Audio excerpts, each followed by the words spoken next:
Asante sana ndugu wa Kongomani wote wanaopatikana ndani ya Kongo na nje ya Kongo. Nasema salamu sana na pole sana kwa kazi na hali ya nchi yetu. Leo ni siku ya tatu, tariki 23 mwezi wa 4 2015. Si mwingine mboto ya batu mwenyewe tubushiri agenza dola kubwa au ziniite mtoto mdogo dola kubwa. Tulishinda kwenye mapambano makali sana leo kwenye mji wa Nyangezi, lakini tunashukuru Mungu mweza wa yote. Leo adui amepigwa vikali sana na tumekamata mortie mbili ya msaada. Tumekamata silaha mbili ya msaada, mortie 82 mbili ya adui amepigwa vikali sana. Karoti, hata bongo yako na karoti, utajua samani ya wazalendo. Na karoti, utajua kazi tunayofanya wazalendo, utaijua. Na karoti, utajua kazi William Amuri ya kutuma Kombozi Vienere Mbeba Maono, Commander Force, utaijua. Na Asabo Hussein mutajua kazi hiyo. Adui leo wamepondwa vikali sana. Muwaulize pale Nyangezi. Asante sana. Ni mboto ya batu mwene batu bushiri egre mzee dola kubwa. Adui amepata hasara kubwa sana leo. Asante. 20 ans de prison, de travaux forcés, Matata Pogno. Et le ministère public demande l'arrestation à l'immédiat. Situation sécuritaire. Le Wazalendo aux portes de Bukavu, 7 km. Le long Nyangezi, moto et peli. Match kuna e baluki. Kuna le gloko inezo le kakuna na Bukavu. Ah, bravo Wazalendo. Merci bande konanga na pesibino merci mingi. Bon s'abonner massivement, bon partager, bon commenter, bon laguer, bon aimer. Ezanga wabino président Wazalendo, oy azamulo be na bino ya makambo onyo sozo le kakuna na est de la République du Congo awa na Kinshasa. Mais na minute oyo nazana esengo makasi puisque na minute oyo na bino awa. Le code pilote, c'est à 19h, 11 minutes, 20h, 20 minutes, na Bukavu, Bawazane baza déjà porté penza na Bukavu. Qu'est-ce qui se passe kuna? Yangwana na pes binom merci beaucoup. Bobetika libaku malamu na bande kona biso oyo penza bozoko. Pousa na pembeni bo landa ba actualité ya lelo na ko mena bino. Ba oyo nyos bozo landa biso dans le monde entier. Na pes bino bambo tebele. Na minute oyo na bisino ke avant de commencer à sujet hors du jour, tout ça n'a pas moi actualité, moi sommaire. Les Cambodgiens dans le ministère de l'Intérieur. Par rapport à les commissaires de la police depuis nommé Bango sans notification. Comment ça fait-il que Bako fonctionne ndengeni? Commandement na Bango Bakozala ndengeni. Jusqu'à présent, vice-premier ministre de l'Intérieur au signer notification, te signer une notification et signer l'immédiat de façon que commandement est salement. Puisque l'insécurité est bakisani au plus. Soit exemple, na Kimwala, na Mongaful, insécurité totale. Maintenant, Kotoy, commissaire Yassik, tous les commissaires divisionnaires Nyons Yaba province, notification en limité.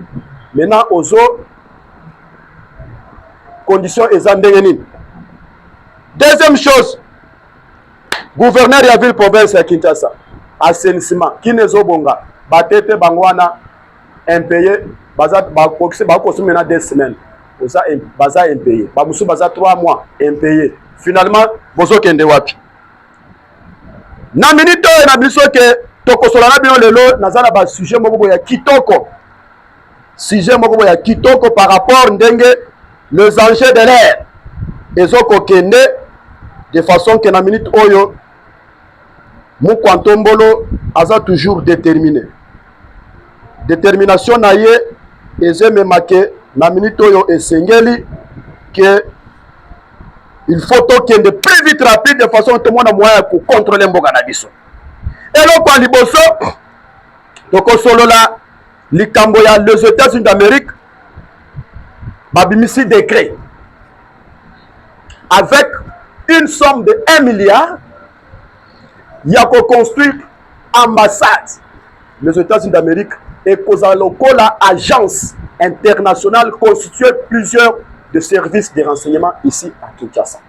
Et pour contrôler toute l'Afrique, Afrique du Nord, Afrique de l'Ouest, Afrique de l'Est, Afrique centrale, Afrique du Sud.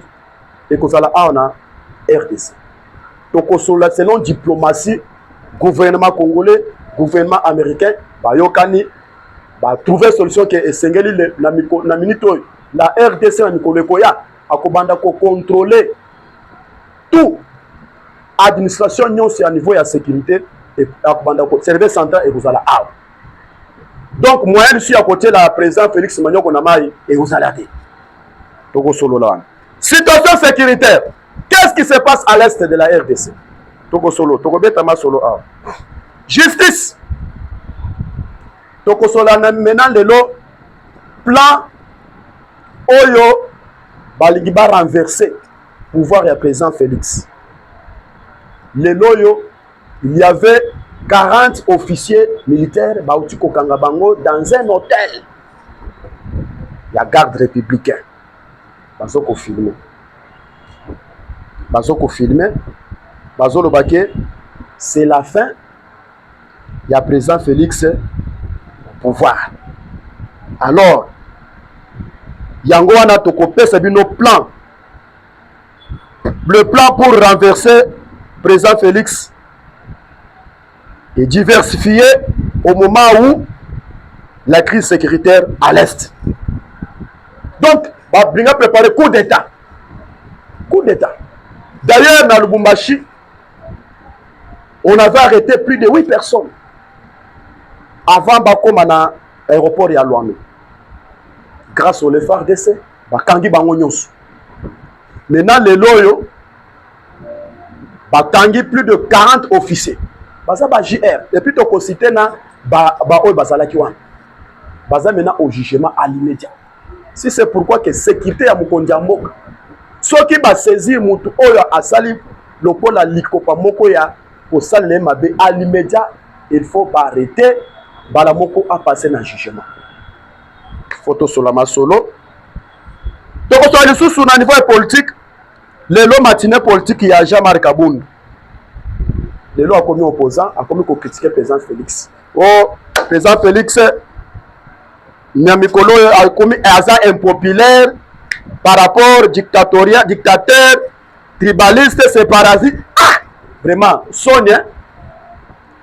Tu sais que Dialobari, que dès qu'il de paix au pouvoir, il n'y aura pas l'opposition. Onyo sozo salwana Kaboun okokana yote. Okokana yote. Bande konangai situation diplomatique. Les États-Unis d'Amérique. Bimisi maintenant décret avec autorisation ordre sous l'ordre de Donald Trump. Il y aura Tokoyamba Marco Robios, secrétaire d'État américain, avec une forte délégation ici à Kinshasa dans les jours à venir. Donc, fin il y a 4 mois. Tokoyamba maintenant, secrétaire d'État américain. Akoya Aou. Koya Naya Akoya Kosalani. Déjà, on dit déjà, Pierre Libanga ya Kotonga maintenant, ambassade Moko ya Monene. Oyo ekopé sa makoki ya que SIA, FBI, Africom, tous les services des agences internationales et nationales. Et pour ça là, Oyo ekobanda komema déjà tous les renseignements il y a Afrique mobile. Et pour ça là, on a RDC.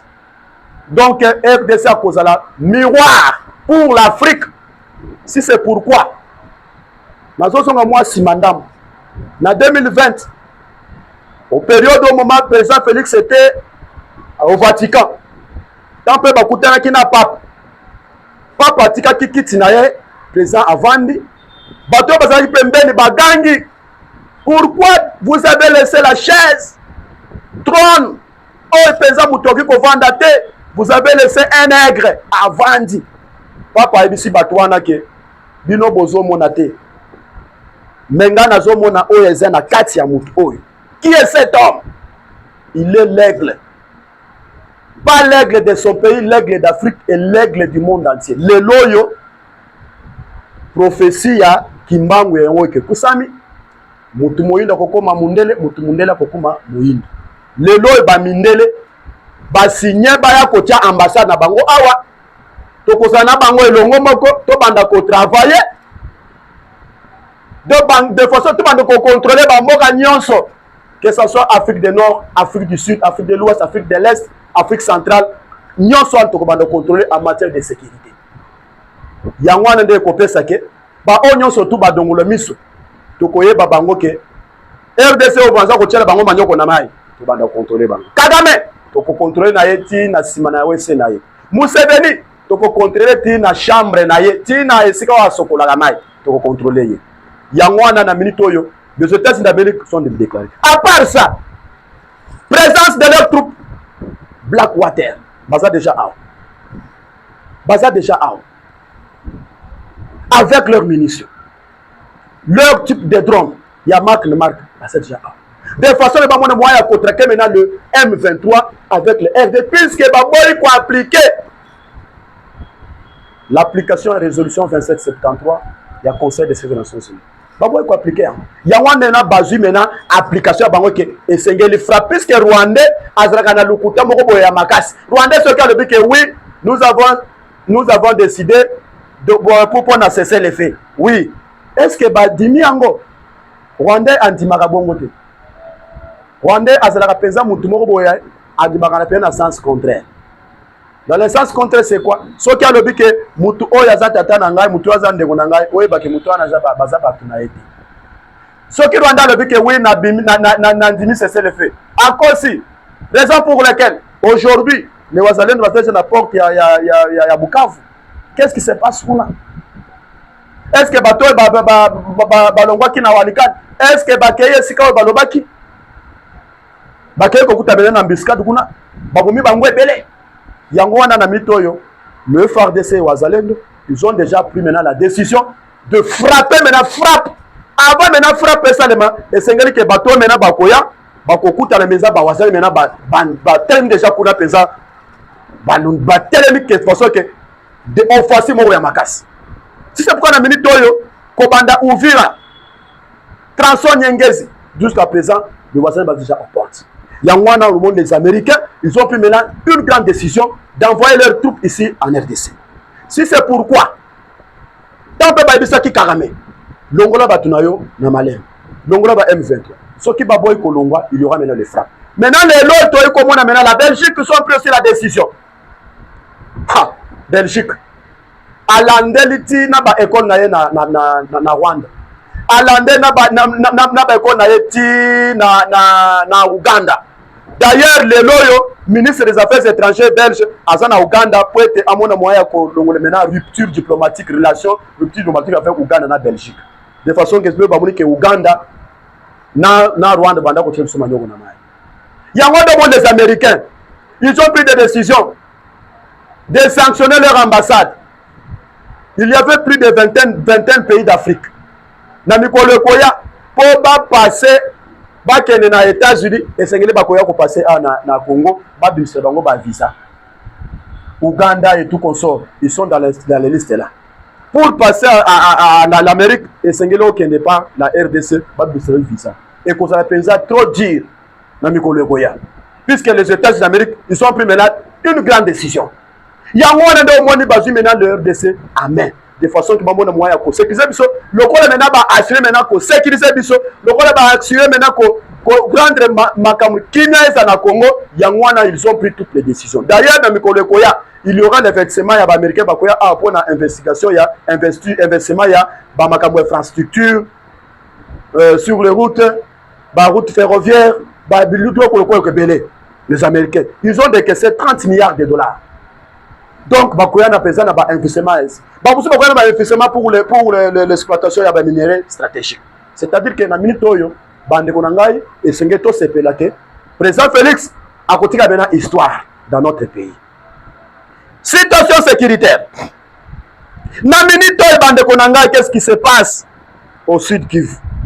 N'a vu ça qui dit que depuis président Tshisekedi, à Solokina Bawazalin, a assuré Bango. Bazalé de bango pe ba assurer président Félix lokola biso tozaba na mboka tozana esika o président toko kendete toko sala moyen nyos avec sacrifice suprême nous allons récupérer tous les territoires, tous les villages, tous les groupements qui sont dans notre province Sud-Kivu. Yangwana président Félix atikaki apesi bango mwana mboka Bitakwira Justin lokola coordonnateur ya Bawazalendo. Justin Bitakwira peut temple à Kiti na Uvira. Bitakwira a beaucoup sensibilisé les Wazalendo. Bango nyonso to asangisi Bavira, asangisi Bafiliru, asangisi Barega, asangisi Babembe. Yango wana nde baoyo ba constituer nde balboyike biso toza bana mboka toza ba originaire ya Sud Kivu. Tokoki kondima te munguna aya ko sakana biso lisusu awate. Mena boni Jean-Marc Kabundu solo ba que président Félix est devenu impopulaire à cause de la dictatoriale. Le président Félix est dictateur. Au moins le maintenant au souk. Maintenant yango na minute oyo les Wazalendo ont pris maintenant la décision pour récupérer la ville de Bukavu. Tant qu'on va récupérer la ville de Bukavu, beaucoup moins maintenant par réaction. Président Félix Ayebaki a donné une information nyonso pour la chute à Bukavu. Ayebaki, puisque le président est très sage, à ça la kamakambo avec leur action. Le lot est maintenant présent, Bawazalendo va passer dans confiance, va assurer par rapport à que notre armée, ils étaient beaucoup maintenant infiltrés. Notre armée, et même y compris même la police, bon mon équipe a policier belé, côté ya M23 na Bukavu, ba policier belé ba pour se rendre na M23. Tant que ba kenda ki na chance musuba ke na Romangabo, zoka c'était les Rwandais. Bazala ki casquette balatika kateni ya la police, zoka ce sont c'était les Rwandais. Et puis tant que ba poser qui question, ba bandi ko loba kinya Rwanda. Ah! Maintenant le loy. Depuis moi na mboka Bitakwira azui maintenant ba Wazalendo en main. Bawazalendo balobi non tokoti trahir mabele na bisoté. Bon moi na ki lelo minembwe eza toujours pour la résistance et Wazalendo avec le FARDC. Lelo tunone ro kenda wapi. Lelo makanika. Lelo tokende 2 mois et demi aza déjà na mabele que son âme repose en désordre. Yango wana na minito minembwe eza déjà na résistance avec le compatriote Wazalendo. O etikali bazo sala baratissage par-ci par-là de façon que va récupérer maintenant totalement ya Minembwe. Puisque 90% ya contrôle ya Minembwe est sous contrôle avec les Wazalendo. Bravo aux Wazalendo. Si c'est pourquoi on a besoin maintenant méthode à partir de Sud Kivu, à partir de Fizi, à partir de Uvira, là où il y a maintenant le fief ya Wazalendo. Besoin qui position que na minute où tous les territoires de notre province il sera sous contrôle. Petit à petit indé to comme na Bukavu. Yangwa ba Wazalendo balimba qui na brutalité. Ba déjouer maintenant ba position nyonso ya ba M23. Ba sali moyen nyonso ya kokanga mena ba ravitaillement na bango. Maintenant les toye komona ba M23 ba sali maintenant stratégie.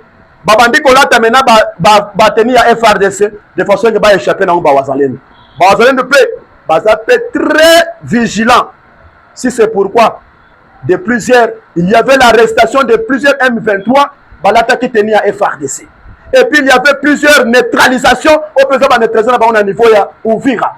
Si c'est pourquoi on a mis Uvira et ça présent na tension moko ya makasi. Tension moko ya makasi yangwana bango wana bazo percer que basenga que Uvira est la déstabiliser. Maintenant Wazalendo non Uvira jamais est pour déstabiliser. Et c'est pourquoi là où il y a Bitakwira moko avandi. Alors bi non, o mboka pesa ba botangi kai. O mboka pesa na kolaki. O mboka pesa na yebi. Jamais munguna ko dominer biso ate. Yangwana minute Uvira eza na résistance avec les Wazalendo. Yangwana bano ya pesi bino ba mote belé biskanyo so bozo landangai partout au monde. Puisque bako sakabino makasi. O ba M23, o ba M23 boy na boy tout ça. Bande bolanda ka chaîne na biso kan TV info. Et zo ko pesa bino ba information ya lelo bukalamba lelo. Yangwana bano na biso ke soki monique moyen yako sur les ates numéro yango. Benga na numéro oyo. Soki oza na moyen nyonso ya kopesa, pesa bakopesa réponse. Yango na ministre que na niveau ya Uvira. Bawazali bazali déjà décidé. Balobi non, avant to mata Bukavu esengeli to nettoyer tout aux alentours ya Uvira. C'est là où maintenant munguna tiaki pesa misu na ye de façon que ba déstabiliser Uvira, ba déstabiliser Fizi de façon ba mona moyen ya kokitamba la boko aller na province ya Tanganyika. Lelo maintenant 6 et Baluki 9. Mwamba est cotisé. ba wazalendo très vigilance. Lelo et maintenant wazalendo za na porte ya Bukavu 7 km baza déjà na Nyengezi. Ha. Baza déjà na Ngomba. Koto e ba bazalaki na Kavumu. Balongo maintenant distance ya 30 km, baza na distance ya 6 km. D'ailleurs baza na commune à Bagira. Donc si c'est pourquoi lelo tomoni maintenant mutuka moko 5 camions ya ba M23 tant que bayoki ke baoze baza déjà na porte ba M23 ba bandi déjà kokimi puisque William Yakotumba a se rapproché déjà même tina na Bukavu asa na village moko ya Nyengezi asa na mboka Nyengezi a s'installer de plusieurs yango avec leur troupe bakoyi ko basali maintenant lelo affrontement moko très rude plusieurs pertes ya ba M23 balongwaki na 5 camions pour ba mona moyen ko kende ko attaquer maintenant position ba wazalendo na Nyengezi. C'est là où maintenant les wazalendo va persister avec un sacrifice suprême.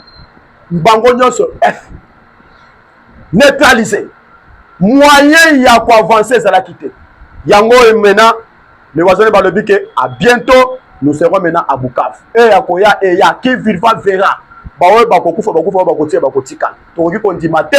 M23 a toujours persisté na kati ya Bukavu, bandone biso basa toujours souffrir. Non, donc accepter le quoi naté. Yawana minitoyo, ils sont bien mobilisés de façon que maman. D'ailleurs, ba mususu ba kitaki na niveau ya Walungu. 4 villages bien contrôlés. Stratégique. Village ya Musheni, village ya Kaziba, village ya Mulambi, village ya Ngali. Ba avancer ti na porte. Ba bimi pi na porte maintenant ya Walungu. M23 maintenant embuscade. Perte ya Makas avec leur camion ébélé. Balinga ki bakende komona moyen ya kwateke. Maintenant bakuta maintenant na Mukuwa. Yango wana lelo e bandeko nazana etonisa na isuru Makas puisque avancement ezokende Makas. Puisque ba wazalendo bango ba ebi déjà ba M23 na ba RDF. Bien que balobi que nous avons respecté le fait. Non. Baoki continuer le quoi naté puisque ba M23 baza lukuta Makasi. Donc pe balobi bongo, c'est-à-dire que baza déjà na ba élément na bango, basé s'éloigner quelque part, ba s'installer quelque part pour être ba kende ba sangani, pour ba mone moyen pour attaquer position. C'est ce qui se fait maintenant à Walikale.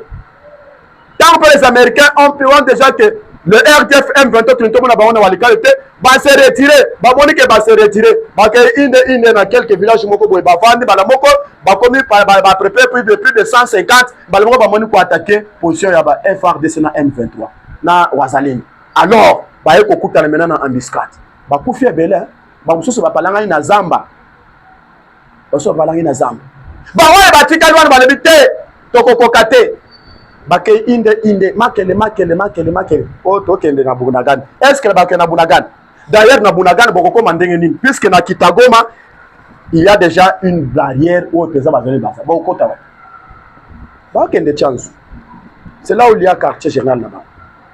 Alors na minute oyo d'ailleurs il y avait maintenant les commandos ya ba FRDC ba uti koya bazaki na état bakenda ko sala formation dans les États-Unis d'Amérique. Plusieurs commandos FRDC, les jeunes congolais bakitaki déjà na niveau ya Maniema. Na minute oyo bazaki déjà na déploiement na niveau ya Nord Kivu. Yango wana na minute oyo tous les forces spéciales ba opesa ba persistance qui na niveau ya Goma. D'ailleurs, bazo soit maintenant position comment récupérer Goma, comment récupérer tout aux alentours nous c'est en Katiako. À bientôt, nous allons récupérer Bukavu. Après cela, nous allons récupérer Goma. Si c'est pourquoi, nos militaires ont déjà disposition comment récupérer Bukavu. Il y a un an, 7 km. Les Wazalais sont déjà à la porte. Il y a un William Yakotumba a mobilisé déjà tous les jeunes Wazalais. Mike Foka. Walungu maintenant, ils ont déjà Maboko ya Mike Foka. Walungu, Mwange, Shabunda, Kabare, Kalei. Donc nous sommes déjà bloqués de façon que le col M23 bango balobi que non c'est le fait. Et ça le kuta M23 qui on dit c'est le fait à bon côté. Bango souci na bango zake ba mona moyen pour déstabiliser mingi Uvira na territoire ya Fizi. Ndé là où que ba mona moyen pour déstabiliser pour mona moyen pour affaiblir maintenant ba wazalendo. Maintenant toye komona ke na kati ya ba M23 ba ko sala plan moko po ba ko sa FRDC ber bazol ba lati ba tenir belé ya ba FRDC puisque bazol ba uti ko capturer plusieurs M23 avec tenir ya FRDC. Dans le bas qui le Cameroun dernièrement il y a plan moko Kagame a zo préparé pour être à moi na moyen ko ba FRDC ber na besoin déjà alerte à partir ya ke Uvira, à partir ya Fizi, à partir ya Minembwe. Kagame a sali plan de façon que le la kuna ba groupe tunanere bazana makasité. Maintenant esengeli a sala plan moko de façon que à quoi il s'adhère et pas ba FRDC. Bala ta teni ya FRDC, tant pe ba kozala ebele, tant pe ba kokita sur le terrain, ba ko banda ko maintenant ba touti. Oyo bazana kati ya Uvira, oyo bazana kati ya Minembwe, oyo bazana kati ya Fizi. Tant que bako mabango ebele ya wana Kagame a ko telema ko ebisa mena a ko intervenir na communauté internationale bomoni na ebisa bino que M23 ce sont les Congolais maintenant ba FARDC bango wana ba komi ko boma batuti alors sanction au pesa pour les beaux sanctionner ngai est-ce que kozwango en vigueur des plans au pesa Kagame azalaki nango maintenant grâce ya ndenge ba yoka la biso maintenant ba information les preuves tangibles ba ozone bakangi plusieurs M23 en tenue à FRDC. Si c'est pourquoi Bandeko, il faut bosser pleinement chaîne Abisso KMTV Info. Et ça n'a pas investigation moko ya makasi. Biso tozana Kinshasa makamunyo sozo sa na est kuna tozo kozwango lelo. C'est pourquoi radio Nabisso eza buka lelo lamba lelo. Information nyon soli ozwanga à sur place en temps réel. Si c'est pourquoi Nabisso ke na minute oyo Uvira. Eza na résistance moko ya makasi. Bitakwira ye moko atelema le non. Bakoko nyonso oyo peza bakufela ki Uvira oyo jamais to kontimate munguna aya ko botela biso mboka oyo na biso ete. Si c'est pourquoi parmi les villes oyo peza est tombé c'est l'Uvira. Uvira est maintenant par la résistance avec les Wazalendo grâce même au vice-premier ministre de la défense Akita Kikuna ayeba ki moral nini oyo peza basola ki na ba Wazalendo bazalo baza témoin makambo peza basola ki lelo maintenant ba persister avec la persistance, les loyaux Uvira, et ça déjà la résistance avec les Wazalendo. Maintenant, tant que vous êtes toi, la minute est singeli pour atteindre maintenant Bukavu. Les loyaux ont besoin de 7 km à Bukavu. Parce que c'est un Nyengez, on a hôtel, et ça le rôle yoza awa, bamusu bazana mongaliem. C'est comme ça, 7 km. Yangwana, kitoko ma partir à samedi. Maintenant, Bazale va concentrer maintenant à Bukavu. Oye koya eya. Yangwana de konangai.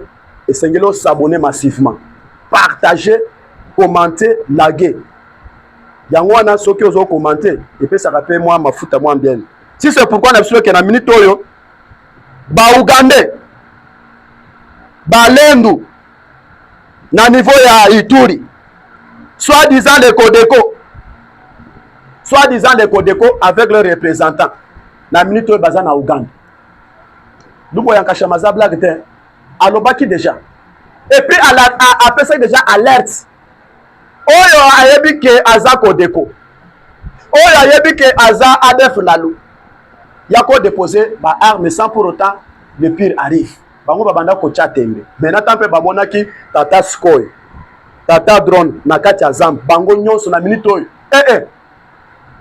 tampe bamonaki ke ba Ougandais bayaki na Ituri bayaki na manière de façon que bamona moyen ya babenda bango bamona moyen ya ko attaquer Ituri po bamona moyen ya kokota mena Kisangani mena bakuti mena mukuwa lubo yanka shamba oyo mutu peza tout l'Ituri mobimba soki toucher lubo yanka shamba beza ko toucher mena population ya Ituri yango oyo ndo monaki chef d'état-major adjoint chargé des renseignements alobaki nini apesa mekutu alerte apesa bango kutu 72 heures ayebisaki bango ke awa bato toyebi ce sont les VDP Wazalendo puisque ba VDP baza na niveau ya Ituri se déployer partout Djougou Mambasa ba territoire ebele ayebi ke awa oyo ba toyebi tozo to travers na bango c'est les VDP les Codeco ADF Nalu Codeco Zaïre CPR Thomas Lubango boya ko déposer ba arme avant le pire arrive bango ba mona lokolo maseki alongwe akei na Lubero ti akei Butembo Beni asali ba tourner na ye na minute oyo azana niveau ya entre Likasi Lubumbashi côté ya Basakani puisque kuna il y a ba fuite moko boye o selon Toyoki donc déjà mazakuna asala musalate batu moko be bazokota kota na territoire ya Sakani et sengela ken kuna ken ba ken so ba investigation batu ni bazo kotakona maintenant na minute na niveau ya Djougou territoire ya Mambasa ba représentant ya ba Kodeko ba Lendu communauté Lendu ce sont les Ougandais na politique na représentant na bango politico militaire na ba Kodeko ebele baza déjà na campagne or ba Kodeko wana to kanisa que ce sont nos frères congolais or c'était les Ougandais babanda ko boma batu ebele ba bomi basaki na mawate batwana maintenant tant que ba moni que na Zamba mwambe kota kizeni moyen ya kopelise za la quitter ya wando monaki le FARDC